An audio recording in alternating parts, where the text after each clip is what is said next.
સતગુરુ મહારાજની જય. આપણે ઓતર દિશાથી જે સારણ આવ્યો કુંભરાણાને મેલે ગયો, હા, આ વિશેનું હું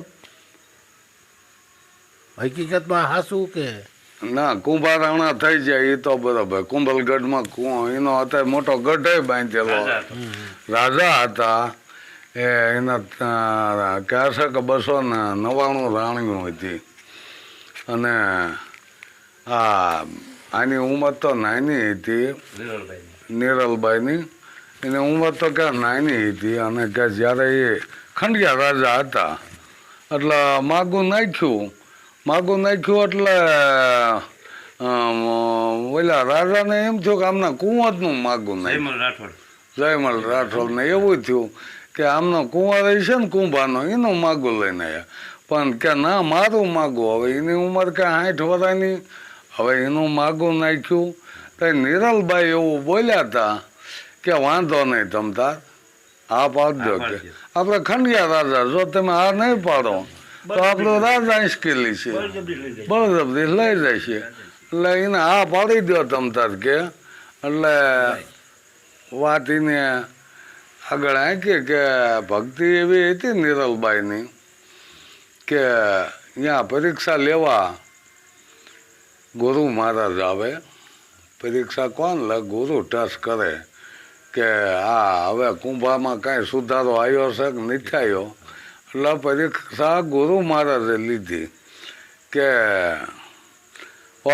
ઓત દિશાથી એક સારણ આવ્યો કે કુંભાના મોલે. હવે કુંભો કહેતા કાને થાય છે, કુંભો કહેતા જીવાય થાય. વસ્તુ અહીંયા પડે છે. આવ્યો કે કુંભાના મોલે.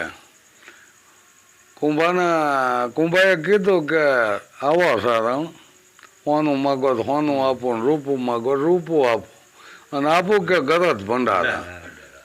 આ ગરજ ભંડારો કહો ને તોય તમને આપી દેવો છે. કે તઈ કહે છે કે ભાઈ હોનું રૂપ જ મારે આંગણે ઘણું છે, હું માગું કે કુંભાતાર રાણે. હવે જો આપણે આમ જ્ઞાનની રીતે કહો તો શબ્દ ગુરુનો સૂતા આપણે સવા ભગતે વાત કરી ને, સ્વયંવર સદગુરુના દેશમાં પણ શબ્દને સૂતા ના મરજી હોય છે વિવાન માણસે કે. આ જે મરજી હોય ને એ આ વિવાન માણે કે. એટલે એક રાણી કહેતા સૂતા થાય છે. અને કુંભો એટલે એક શબ્દ આવ્યો. વાત અહીંયા પડે છે. પછી આગળ કીધું કે હાંસ પડે ને સત્ય દીવડિયા રસાયા. જ્યારે એ ગુરુ ગાદી બને ને તે દીવો વાહે. દીવામાં અસલ નકલના ફાયકા હોત કરાવે છે કે અસલ કોને કહેવું, નકલ કોને કહેવું. સાંજ પડે ને સત્ય કે દીવડિયા રસાયા. સારણ ગઢવી કે હવે મોલે પધારો. હવે કે પધારો સારણ ગઢવી કે હવે મોલે પધારો. આ દીવડિયા વાઈ દીધા. જે મેલા કે કુંભો રાણી ન હોય ઈ રાણી તમારી, કુંભો ન હોય. હા, સોના સોના મેલ તમારા. જે સોનો કુંભા ન હોય ને ઈ રાણી તમારી. કે આપશો તો કે હા અસત બોલું કે મારો સદગુરુ લાજે, ખોટું તો નહીં બોલું. એ સોના મેલ તમારા જ છે, તમ તો આવો. પણ હવે એ 3 મેલ હજી હાલમાં છે. ભલે ભાંગી જા પડી જા, પણ એ 3 મેલ એ છે જ તે હાલમાં તે કુંભલગઢમાં છે કે છે. અને કુંભલગઢ જેવો જ મોટો કોઈ મેલ નથી. એટલી જગ્યામાં પથરાણેલો છે. જોયો હોય એને ખબર હોય. પણ એવું કહેવાય છે કે એ આખી રાત ફર્યા. જ્યાં જોવાય ત્યાં કુંભો એક રાણી. હવે આપણને નવાઈ લાગે કે કઈ 3 કુંભા ન હોય. પાણીમાં એક શાન પડે છે કે જે ડાબુ છે ને એ અસ્થિનું, જમણું છે ને એ પુરુષનું છે. હવે જો આપણે એવું હોય તો પછી અહીંયા ઈ જ હોય ને, રાણીઓને જમણું અંગ હોય એ પુરુષનું હોય, બરોબર ને. એટલે એ રીતે એને એ બધે કે કુંભો દેખાણો. તો કે જમણું ડાબુ બે ભલે દેહ એક છે પણ બાજુ બે આવે. જો આપણે ઠેઠથી તમે આમ જોવો ને તો સત અહીંયા અસત હોય જ તે. માણસો એમ કહેતો હોય ને કે આ સતયુગમાં અસત નહોતું તો પણ આ શું હતું ત્યાં? પણ એ તો અત્યારે કે જ છે ને પણ હા કે આ કાયા રહી હા એટલે હું છું કાયા એટલે નારી થઈ. કાયા એ નારી ન કહેવાય. કાયા જો પુરુષની કાયા કહેવાય છે, એને કાયો કહેવાય છે. એને કાયો ન કહેવાય પણ એ પુરુષ કહેવાય એમ. અને નારી કહેવાય.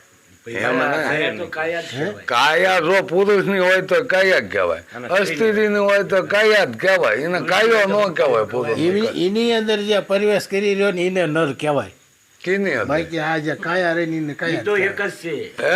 આ ફોફું રહ્યું ને ઈનો ઈ છે. આ કાશી માટીની કાયા હા અને આ ધૂળમાં મળી જ આવે ને હા. આને કાયા કહેવામાં આવે. માર કે રહ્યું નર એટલે બે આવી જાય ને અડધું એમ ડાબું નો જમણું હતા. બે કયો તોય. એમ નથી ભાઈ. તમે આ ઓલી શિવશક્તિ ફોટો નહીં જોયો? ડાબુ પાર્વતી નું હોય, જમણું શંકર નું હોય છે.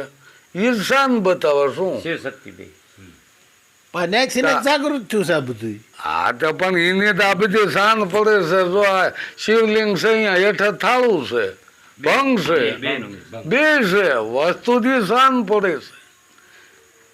એ બે હાજર છે. એના વિના સંસાર હાલે ક્યાંથી? બરોબર બધે જ બાયલી સાઈડમાં આપ્યું હોય નિશાનીનું હે? હે મંદિરે. બાયલી સાઈડમાં ન હોય. જે શિવલિંગ સીધી માથે છે. મને ખબર છે માથે છે પણ કાળામાં છે. તો બારીનું થાળું છે, નિશાન ભંગ છે. બહાર જે હોય ઈ લિંગ અને ભંગ આ એ ગૌમુખ કહેવાય. ગૌમુખ કહેવાય. આ એમ બહાર જે મૂક્યો ગૌમુખ કે આ ટપી ન રહેશો, અહીં પાછા વળી ગયો. પાછા વળી જવા. અને બધાને એ લક્ષ્મણ રેખા કહેવાય કે ટીપી ન જવાય. આ બધું શાનું પડે છે કે માણસની હદમાં રહેવાનું હોય છે. એની હદ જ્યારે મૂકે છે ને ત્યાં કાંઈક નું કાંઈક એ નુકસાન આવે છે. આને ઓલા જ્યાં તારે જી ત્યાં જ થયું ને કે થવાનું હતું જ નહીં ને. કાંઈ ન થાય. એ મર્યાદા છે. મર્યાદા છે. એ મર્યાદા કોઈને મૂકવાય ને મર્યાદા મૂકો આપણે દુઃખી જ થવાના. દુઃખી જ થવાનું ને ત્યાં.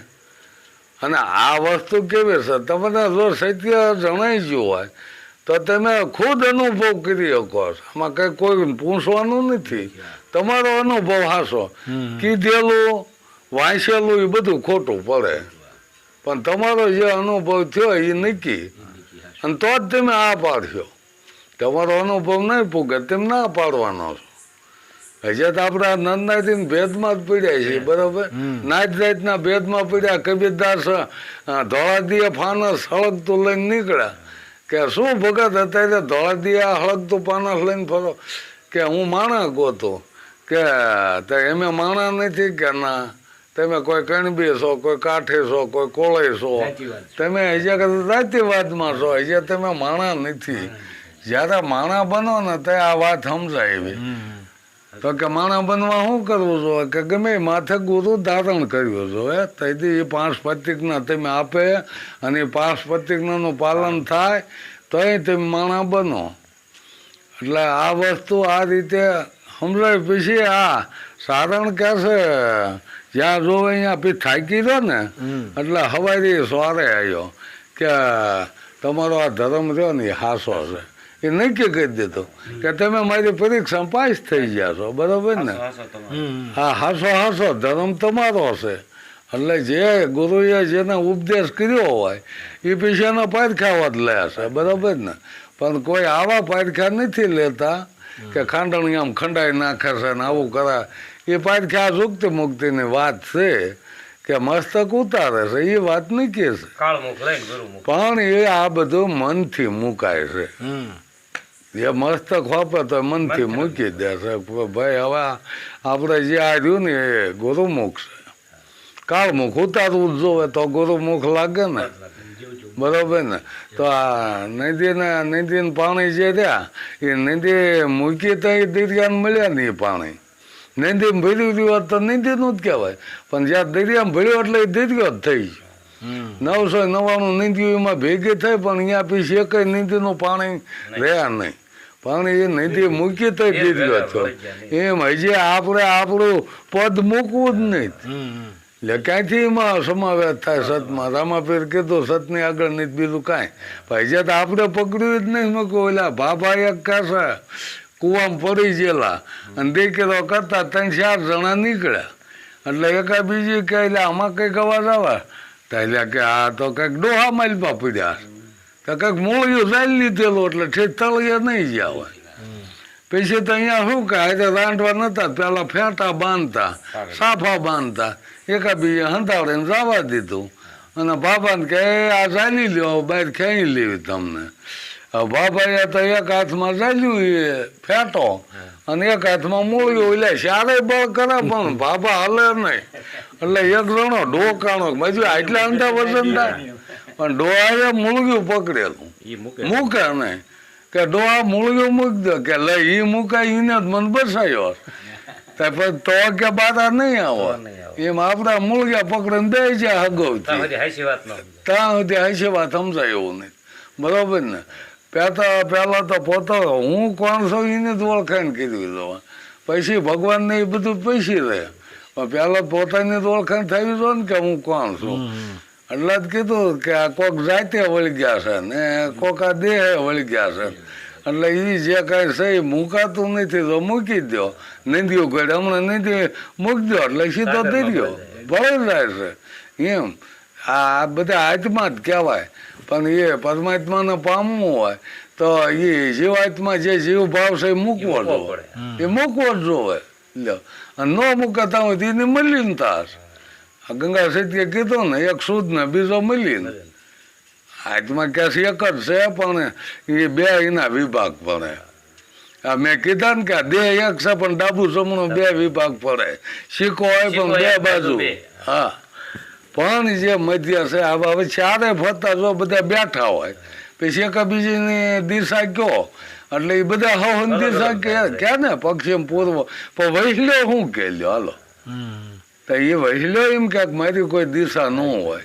એટલે આ રીતે જાણવા જેવું તો છે જે કોઈને જે જણાય સદગુરુ મહારાજની જય.